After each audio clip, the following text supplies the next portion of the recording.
Nos idiomas, en todas as enquisas, nas avaliacións serias que se fan rigurosas, que se fan, por exemplo, da Academia Galega, da Academia Galega, se constata que segue ser lingua mayoritaria. Os nosos medios de comunicación, tanto os internos de Galiza como os externos que trasladan a súa información dentro de Galiza, que entón teñen unha responsabilidade, están a trasladala masivamente en castelán. Non se corresponde a presenza do galego na sociedade co que está facendo os medios de comunicación. Iso témolo que denunciar, e iso témolo que defender, que cando menos, todos os medios de comunicación, cando menos, dentro do bilingüismo cordial, que hai a quen se lle encha a boca, que cando menos o 50% da información trasladada á nosa poboación sexa en galego. Onde está para ese documento que eu asino?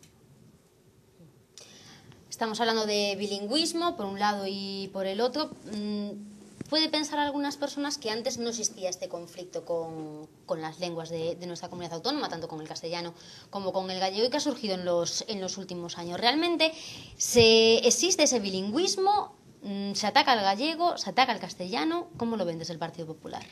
Vamos a ver, el bilingüismo existe porque desde hace muchísimos años, porque la gente que vive en Galicia y que nacemos en Galicia, convivimos con familiares que toda la vida han hablado en gallego y con familiares que toda la vida han hablado en castellano. En las familias y en la calle no había ese conflicto que ahora mismo estamos viviendo.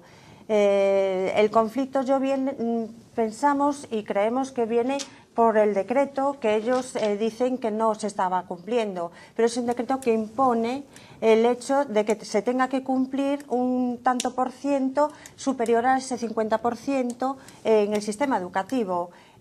No hablamos de una libertad con las lenguas siempre y cuando estemos hablando de imponer un porcentaje superior que vaya favoreciendo a una lengua sobre otra. No podemos hablar de cordialidad ni de armonía cuando estamos reivindicando más derechos de una lengua sobre otra, tanto igual que alguien me defienda por encima del gallego el castellano como que fuese a la inversa. Nosotros lo que proponemos es poder hablar libremente el gallego o el castellano dependiendo de la inclinación que tenga cada persona, la libertad de poder elegir ese uso del gallego y del castellano. Respeto totalmente la gente que habla a diario el gallego, lo mismo pido que por parte de esa gente respete a la gente que hablamos el castellano a diario, con la lengua con la que a mí me han educado en este caso y con la que yo me siento más segura para poder expresarme. No quiere decir que en algún momento pueda comunicarme con mucha gente en gallego o que incluso dentro de mi familia haya muchísima gente que hable el gallego. Yo creo que el entendimiento está cuando empezamos a respetar las dos lenguas. ¿Y en el caso de la enseñanza? En la enseñanza estábamos, con el decreto se estaba incumpliendo la libertad de poder elegir el idioma, la lengua en la que quisiéramos que educaran a nuestros hijos. Realmente, si yo quiero que mi hijo estudie en castellano, con esa imposición me están a mí dando una norma de no poder elegir el castellano. ¿Por qué no poder elegir el gallego o el castellano indistintamente, dependiendo de la libertad de cada uno?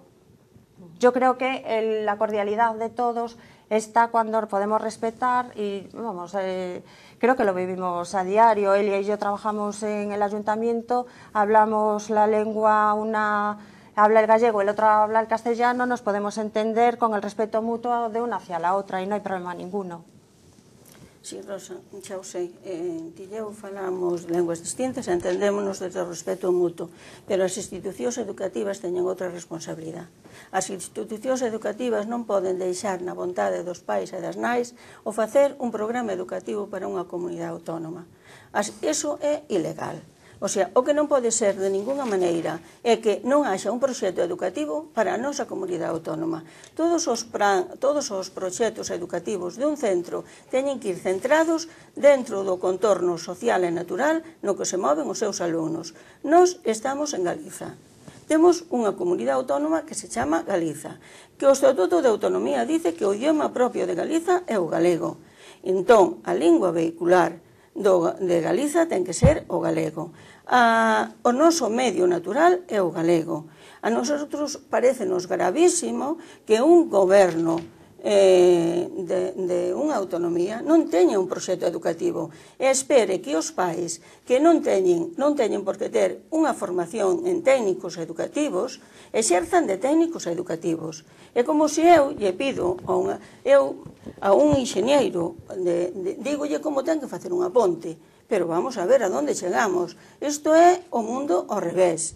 O sea, é que é inconcebible. A todos os docentes ten que isto chamarlles a atención, pero considerablemente. O sea, supoño que os técnicos serán os pedagogos, serán os investigadores, serán os científicos en materia educativa, pero nunca, o sea, os pais poden ser oídos, pero os proxectos educativos de unha nación e de un Estado teñen que estar de acordo coa filosofía e o pensamento que queremos, que temos desa nación e dese Estado.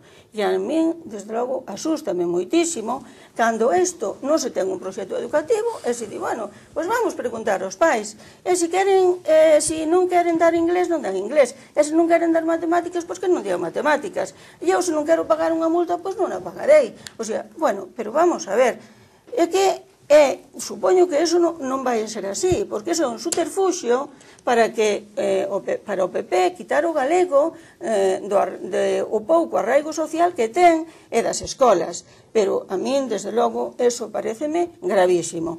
Todos os científicos, todas as investigacións pedagóxicas e científicas demostraron que os nenos bilingües teñen moita máis facilidade para aprender un terceiro ou un cuarto idioma. Todos demostraron que o pensamento de un pobo está en función da lingua que fala. E nós falamos galego porque nacemos en Galiza. E a construción de un linguaxe non é nada individual, é da comunidade que, cas súas categorizacións, foi creando a linguaxe. É un proceso longuísimo para que agora o destruíades. O sea, aquí dice, no plan de normalización lingüística, dicía, entre debilidades. En educación infantil e primeiro ciclo de primaria, a presenza do galego é mínima.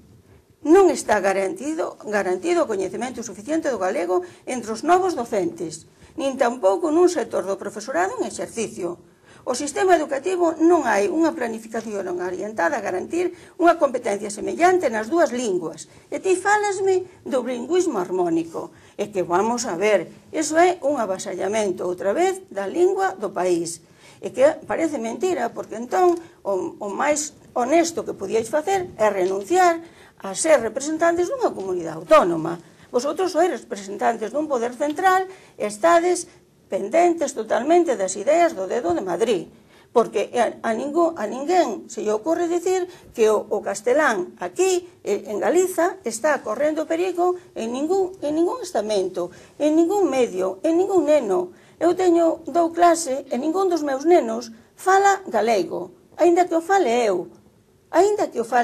Se en cambio son receptivos, gústalles que lles falen galego, porque queren aprender, pero si lles negamos tamén que nos poidan, eu non obrigo os meus alumnos a falar galego, pero quero que me oigan, porque eu aprendín galego oindo a meus pais, pero resulta que agora a reserva que tiñamos da xente, do pobo auténtico que estaba no rural e nos mariñeiros que non estaban contaminados por ese bilingüismo, por esa idea de marxinación, do galego, de que éramos máis paletos que os outros.